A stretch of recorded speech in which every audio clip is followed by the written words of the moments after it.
Hellcat.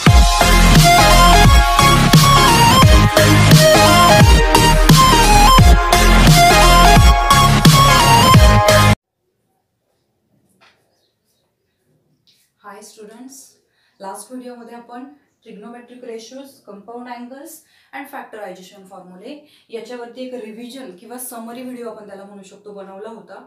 So आपला पुढचा topic आहे ट्रिग्नोमेट्रिक इक्वेशन. हा टॉपिक 12th स्टँडर्डचा आहे आणि अगदी डिटेलमध्ये आपण याचा स्टडी केलेला आहे. आता आपण याची एक समरी व्हिडिओ बनवतोय जेणेकरून तुम्हाला सीईटीचं शीट सॉल्व्ह करण्यासाठी हेल्प होईल. ओके, सो सगळ्यात पहिलं म्हणजे ट्रिग्नोमेट्रिक इक्वेशन म्हणजे नेमकं काय, त्याची डेफिनेशन बघूया. Definition: an equation involving or having an equation involving trigonometric functions of unknown angle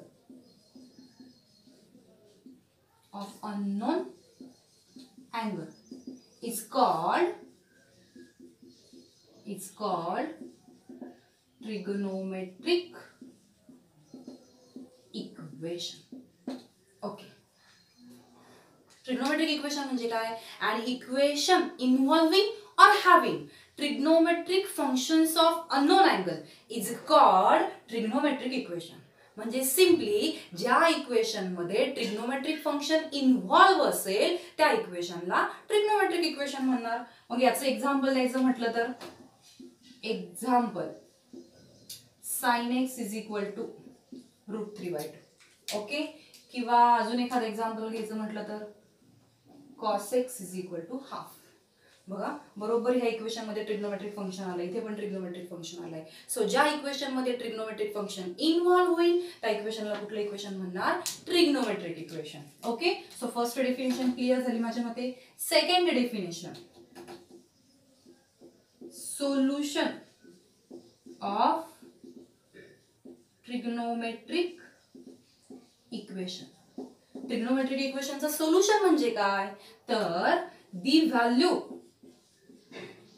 of unknown variable or constant or angle, the value of unknown angle that satisfy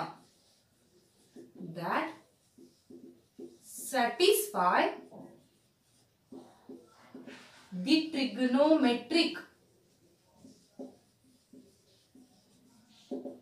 equation is called its solution. एखाद्या trigonometric इक्वेशनचं solution म्हणजे काय? The value of the unknown angle. बघा, equation मध्ये आपण ह्या x ला काय म्हणतो? अननोन अँगल किंवा unknown variable. So the value of unknown angle that satisfy the trigonometric equation is called its solution. जर ह्या अननोन अँगलनी किंवा अननोन व्हेरिएबलनी दिलेला ट्रिग्नोमेट्रिक इक्वेशन सॅटिस्फाय केलं तर त्या अननोन अँगलची जी व्हॅल्यू आपण फाइंड आउट करणार आहोत त्या व्हॅल्यूला ट्रिग्नोमेट्रिक इक्वेशनचं काय म्हणतात? सोल्युशन म्हणतात. हा जो एक्स आहे का, याने ते इक्वेशन काय केलं पाहिजे? सॅटिस्फाय केलं पाहिजे. मग याचं एक्झाम्पल घ्यायचं म्हटलं तर example for sin x is equal to √3/2. समजा मी हे ट्रिग्नोमेट्रिक इक्वेशन घेतलं तर मग याचं सोल्युशन म्हणजे आपल्याला कुणाची व्हॅल्यू काढायची आहे? x ची व्हॅल्यू काढायची. मग मला सांगा, x इज इक्वल टू काय टाकला म्हणजे √3/2 आन्सर येणार तुमचा? येस, काय पुट करणार? π/3. सो हे काय झालं? Is solution for this example. ह्या ट्रिग्नोमेट्रिक इक्वेशनचं सोल्युशन काय येणार? x is equal to π/3. किंवा अजून एखादं एक्झाम्पल घेतलं, याला फर्स्ट म्हणूयात. सेकंड एक्झाम्पल घेतलं आपण tan x is equal to 1. तर मग हा जो अननोन अँगल आहे x, तर ह्या x ची काय व्हॅल्यू टाकली म्हणजे आन्सर 1 येणार आहे. So x is equal to काय घेणार आपण? π/4. So x is equal to π/4 ह्या ट्रिग्नोमेट्रिक इक्वेशनचं काय झालं? सोल्युशन झालं. सो माझ्या मते तुम्हाला डेफिनेशन क्लिअर झालं असेल, solution of a trigonometric equation. Then third, principal solution.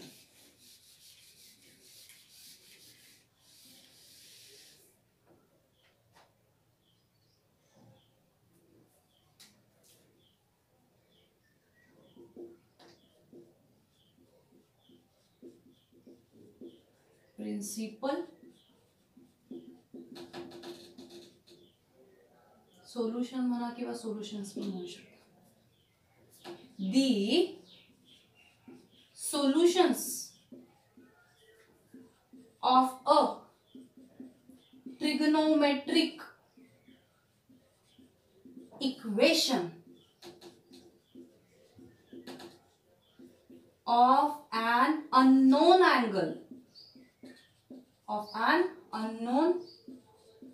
angle x where 0 less equal x less equal 2 pi, then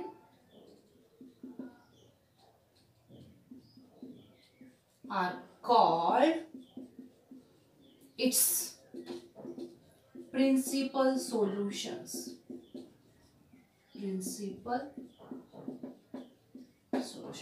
खूप सोपी कन्सेप्ट आहे. ट्रिग्नोमेट्रिक इक्वेशनचं सोल्युशन म्हणजे काय बघतो आपण, अननोन अँगलनी ते ट्रिग्नोमेट्रिक इक्वेशन काय केलं पाहिजे, सॅटिस्फाय केलं पाहिजे. प्रिन्सिपल सोल्युशन मध्ये तीच कंडिशन आहे, फक्त एक कंडिशन इथे एक्स्ट्रा ऍड झालेली आहे, म्हणून या सोल्युशनला प्रिन्सिपल सोल्युशन म्हणतात. बघा, the solutions of a trigonometric equation of an unknown angle x, म्हणजे पुन्हा कोण फाइंड आउट करतोय, एक्सच फाइंड आउट करतोय, where x lies between 0 to 2 पाय. पण तो एक्स कशामध्ये लाईज पाहिजे, 0 आणि 2 पायच्या मध्ये लाईज पाहिजे. म्हणजे 0 पण चालेल, 2 पाय पण चालेल, आणि इन बिटवीन 0 to 2 पाय व्हॅल्यू आपल्याला हवा. जर एक्स ह्या दोन व्हॅल्यू मध्ये लाईज असेल तर आपण त्या सोल्युशन्सला काय म्हणू शकतो, प्रिन्सिपल सोल्युशन्स म्हणतो. जेव्हा आपण ट्रिग्नोमेट्रिक इक्वेशनचं सोल्युशन बघतो तेव्हा एक्स वरती रेस्ट्रिक्शन नाहीये किंवा कंडिशन नाहीये, पण इथे मात्र आहे.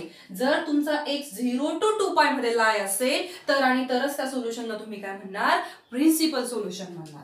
याचं एक्झाम्पल द्यायचं म्हटलं तर, for example, for cos x is equal to half, x is equal to pi by 3 and x is equal to 5 pi by 3 are its principal solutions. अजून पण येणार आहेत, पण ते ह्या इंटरव्हल मध्ये आले पाहिजेत ना. Are its principal solutions. बघा, x इज इक्वल टू जर मी पाय बाय 3 टाकला तर बरोबर मला आन्सर किती येणार आहे, हाफ येणार आहे. पुन्हा तुम्ही 5 पाय बाय 3 पण टाकून बघा, cos 5 पाय बाय 3 पण काय आहे, हाफच आहे.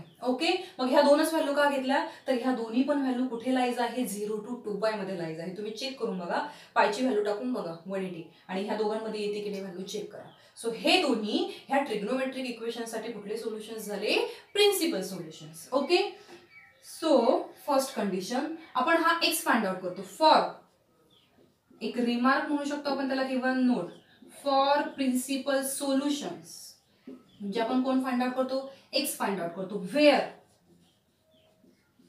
एक्स लाईज बिटवीन 0 to 2 पाय. एक्स हा कशामध्ये लाईज असतो, 0 to 2 पाय. देन वी से दॅट, आपण काय म्हणू शकतो, then these type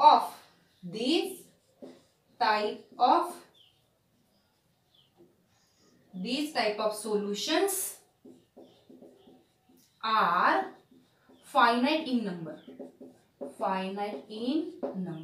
म्हणजे इक्वेशनला कसं सोल्युशन आहेत म्हणू शकतो आपण, फायनाइट नंबर ऑफ सोल्युशन्स आहेत असं म्हणू शकतो. ओके, आणि जर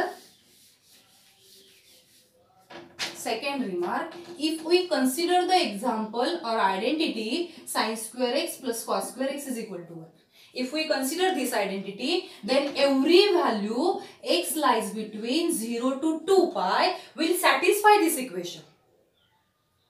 If we consider this trigonometric identity, every value x lies between 0 to 2 pi will satisfy this equation. हे इक्वेशन काय करतं, सॅटिस्फाय करतं.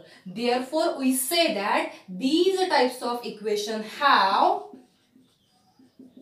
infinite number of solutions. अशा वेळेस आपण काय म्हणू शकतो की ट्रिग्नोमेट्रिक इक्वेशनला कसं सोल्युशन असतं, इन्फानाइट नंबर ऑफ सोल्युशन्स असतं. ओके, सो माझ्यामध्ये तुम्हाला प्रिन्सिपल सोल्युशन कळालेलं आहे.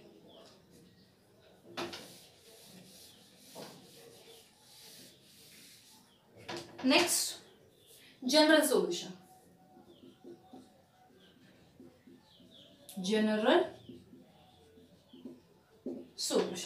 ठीक है. The solution of a trigonometric equation, the solution of a trigonometric equation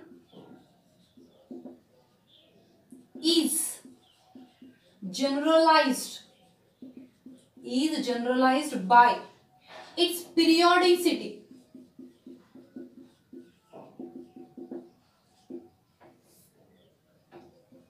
If म्हणते मी ते, if the solutions of a trigonometric equation is generalized by its periodicity, then the solution is called, then the solution is called what? General solution. जर तुमचं trigonometric इक्वेशनचं solution हे पिरियडिसिटी वरनं मिळत असेल, मग पिरियड म्हणजे काय किंवा पिरियडिसिटी म्हणजे काय? आफ्टर स्पेसिफिक टाइम इंटरव्हल नंतर तेच सोल्युशन येणं. म्हणजे इन जनरल एक्झाम्पल द्यायचं ठरलं तर वॉच बघा, आपलं वॉल वॉच 12 वाजले की 12 तासानंतर पुन्हा 12च वाजता. असं किती वर्षांपासून चालू आहे सांगू सुद्धा शकत नाही. पुन्हा 12च वाजताय, पुन्हा 12च वाजताय. सो स्पेसिफिक टाइम इंटरव्हल नंतर पुन्हा तेच सोल्युशन येणं. मग याचं एक्झाम्पल द्यायचं म्हटलं तर example cos x is equal to half. बघा x is equal to pi by 3 टाका, हाफच आन्सर येणार आहे. x is equal to 5 pi by 3 टाका, पुन्हा हाफच आन्सर येणार आहे. 7 pi by 3 टाका, तेच आन्सर येणार आहे. 11 pi by 3 टाका, तेच आन्सर येणार. पुन्हा किती व्हॅल्यू जरी बदलल्या तरी आन्सर काय येणार आहे तुमचं? 1/2 येणार आहे. सो यांना काय म्हणू शकतो आपण? Are general solution. हे काय आहे? जनरल सोल्युशन्स ह्या ट्रिग्नोमेट्रिक इक्वेशनसाठी. सो ठीक आहे, आपण 4 डेफिनेशन बघितल्या. सगळ्यात पहिली trigonometric equation, then solution of a trigonometric equation, after that principal solution and last one general solution. ठीक आहे, आता आपण काय बघूया? ट्रिग्नोमेट्रिक इक्वेशन्स आणि करस्पॉन्डिंग त्याचे जनरल सोल्युशन, ज्याचा आपण प्रूफ सुद्धा बघितलेला आहे. सो मी इकडे लिहिते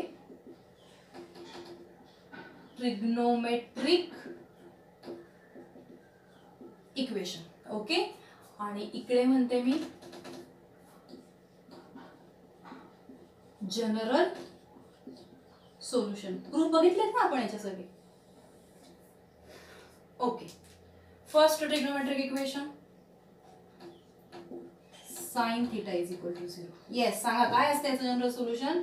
theta is equal to n pi, where n is a integer. Correct. Second, cos theta is equal to 0. Theta is equal to 2n plus 1 into pi by 2, where n is a integer. Third one, tan theta is equal to 0. Theta is equal to again n pi, where n is a integer. Okay, after that sin theta is equal to sin alpha. Theta is equal to n pi plus minus 1 raised to n into alpha, where n is a integer. Next one, cos theta is equal to cos alpha. Theta is equal to 2n pi plus or minus alpha, where n is a integer. Next, tan theta is equal to tan alpha. So theta is equal to n pi plus alpha, where n is a integer. Then 7, 8 and 9. Sin square theta is equal to sin square alpha. Cos square theta is equal to cos square alpha, and tan square theta is equal to tan square alpha. All have same general solution. सगळ्यांना एकच solution आहे. Theta is equal to n pi plus or minus alpha, where n is a integer. Okay, sine झाला, cos झाला, tan झाला. मग तुम्ही म्हणशाल cot साठी काय आहे?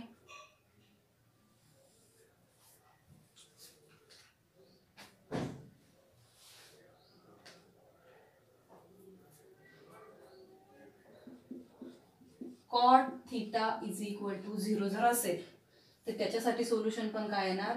थीटा इज इक्वल टू जे कॉस साठी आहे का तेच येणार, 2n plus 1 into pi by 2, where n is a integer. After that, sec alpha is equal to 0 and cosec alpha is equal to 0. Have no solution. यांना solution नसते. अजून कोणी राहिले का? सेक अल्फा झाला, कोसेक अल्फा झाला.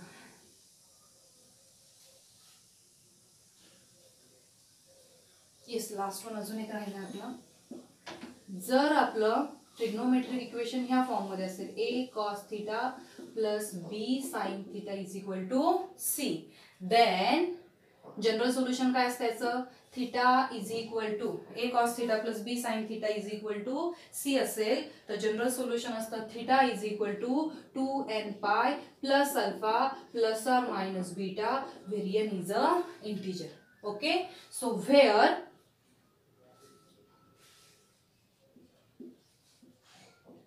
cos अल्फा काय घेतो आपण इथे? Where cos alpha is equal to a upon root of a square plus b square. हे एक्झाम्पल कुठल्या वेळी सॉल्व्ह करायचं, कसं सॉल्व्ह करायचं हे पण मी तुम्हाला सांगितलेलं आहे. cos alpha then sin alpha is equal to b upon root of a square plus b square and last one cos beta is equal to c upon root of a square plus b square. So हे झाले trigonometric equations आणि हे झाले त्याचे corresponding general solutions. Okay,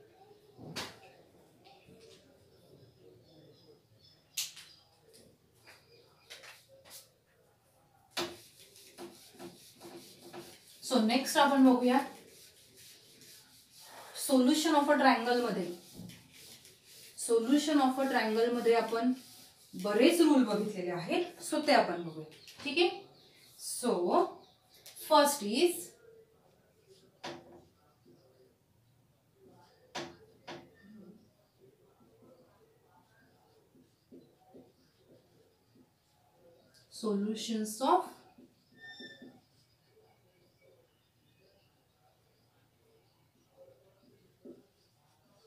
solutions of a triangle. Okay, बर, त्याच्यामध्ये first आहे which first is sine rule. Very easy. कुठला आहे? Sine rule. त्याच्या अगोदर तुम्हाला सांगते consider the triangle A B C.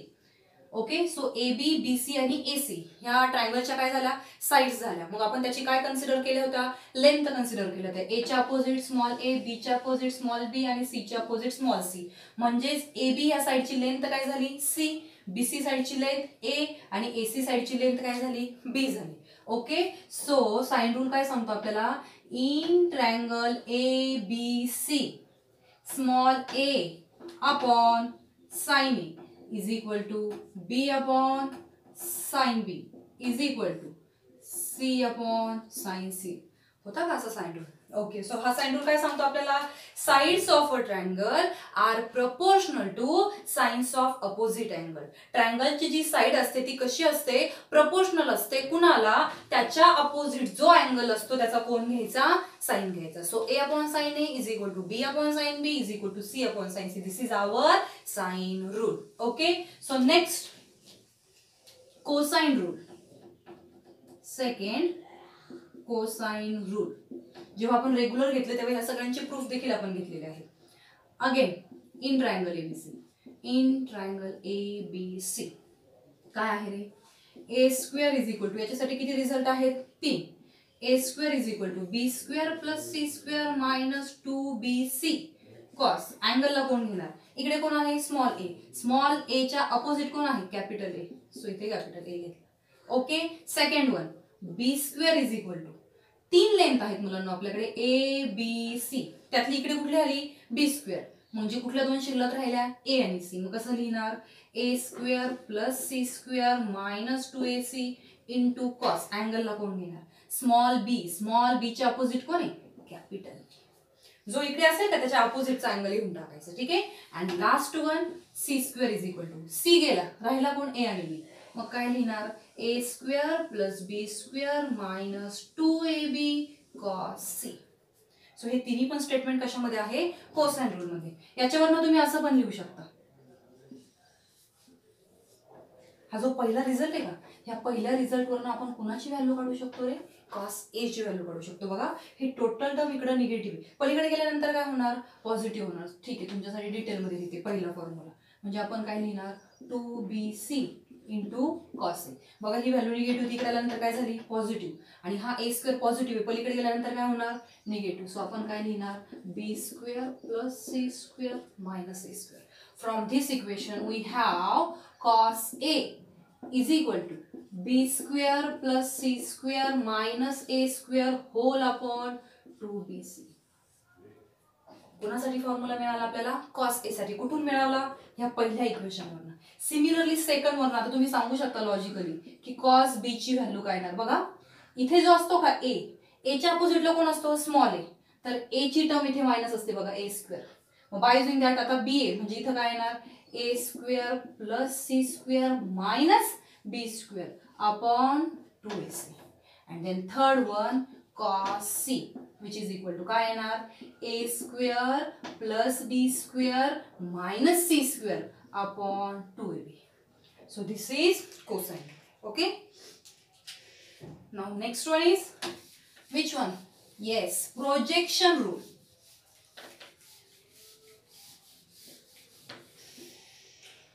Third one is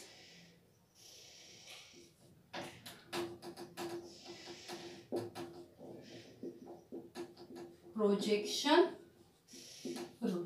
okay तेच आहे पुन्हा तोच ट्रायंगल आहे A B C. Here is A B and C. Okay in triangle ABC, in triangle ABC. बघा आपल्याकडे किती लेंथ आहेत इकडे किती लेंथ आहेत मुलांनो 3 लेंथ आहे. काय करायचं बघा प्रोजेक्शनचा फॉर्म्युला येतो हिंट सांगते म्हणजे पाठ करत बसू नका रट्टा मारू नका. 3 लेन्स आहे त्यातली एक मी घेतली बघा ए, दुसरं इक्वेशन मी बी साठी लिहिणार आहे आणि तिसरं इक्वेशन मी सी साठी लिहिणार आहे. एक ए घेतला राहिलं कोण रे बी आणि सी. बघा मी हे बी आणि सी मध्ये लिहिते B cos C plus C cos B म्हणजे उरलेल्या दोघांचं कॉम्बिनेशन घेते. बघा इथं बी घेतलं तर अँगलला सी आणि इथं सी घेतलं तर अँगलला B. Okay so by using this hint मला सांगा बी साठी काय लिहिणार. बी गेला म्हणजे राहिला कोण रे ए आणि सी. सो काय लिहिणार yes A cos C plus C cos A. अगदी बरोबर. And last one A cos B plus B cos A. एक लेंथ ही उरलेल्या दोघांच्या कॉम्बिनेशन मध्ये घ्यायची म्हणजे दोन हिंट म्हणून सांगते मी. सो प्रोजेक्शन रूल कळाला ठीक आहे. त्याच्यानंतर काय आहे प्रोजेक्शन रूल नंतर half angle formula. Fourth one half angle formula. ठीक आहे पुन्हा तेच आहे इन ट्रायंगल एबीसी. फक्त इथे एक ऍडिशनल आहे इन ट्रायंगल एबीसी. ह्या small A small B small C ह्या काय घेतल्या लेन्स घेतल्या साइडच्या and A plus B plus C is equal to 2s. In triangle ABC if small a small b small c are lengths of the sides of a triangle and a plus b plus c is equal to 2s, then number first sin a by 2. sin a by 2 ची काय value येते route of. मी काय सांगितलं होतं sign रूलला capital ए च्या opposite कोण आहे small ए आहे तो सोडून द्यायचा. मग राहिला कोण बघा ए बी सी मधला साइन रूल साठी काय सांगितलं होतं ए च्या अपोजिट स्मॉल ए असतो सोडून द्या. राहिलं कोण बी आणि सी. मग काय लिहिणार S minus B into S minus C upon B into C. Okay second sine B by 2 which is equal to root of B आहे म्हणजे बी सोडून द्यायचं. राहिला कोण S minus A into S minus C upon A C. Okay and third one sin c by 2 root of c सोडून देणार s minus a s minus b upon ab. So sin a by 2 sin b by 2 आणि sin c by 2 साठी आपण कुठले फॉर्म्युले बघितले म्हणजे बघा ना अँगलच बाय 2 आहे सो हाफ अँगल फॉर्म्युले बघितले. जसं साइन साठी बघितलंय सिमिलरली कुणासाठी आहे कॉस साठी पण आहे. पण कॉस साठी काय सांगितलंय कॉस a by 2. जसं साइन साठी हा a मी थोड्या वेळ इग्नोर करायला लावला होता किंवा सोडून द्यायला लावला होता तसा इथे ए सोडून नाही द्यायचं ए इन्व्हॉल्व करायचा आहे. बघा एस इंटू एस मायनस ए या कॅपिटल ए च्या अपोजिट कोण असतो स्मॉल ए सो घेतला आणि अपॉनला उरलेले दोघं ए सोडून कोण दोघं उरले B C. Second cos B by two root of S into S minus B, B सोडून दिला कोण राहिला AC, and third one cos C by 2 is equal to root of S into S minus C upon AB. So cos साठी पण half angle formula आपण बघितले. Okay, साइनचा पण माहितीये, कॉसचा पण माहितीये. याच्यावरून कुठला फॉर्म्युला लिहू शकतो आपण? येस, टॅनचे फॉर्म्युले लिहू शकतो. अगदी बरोबर. सो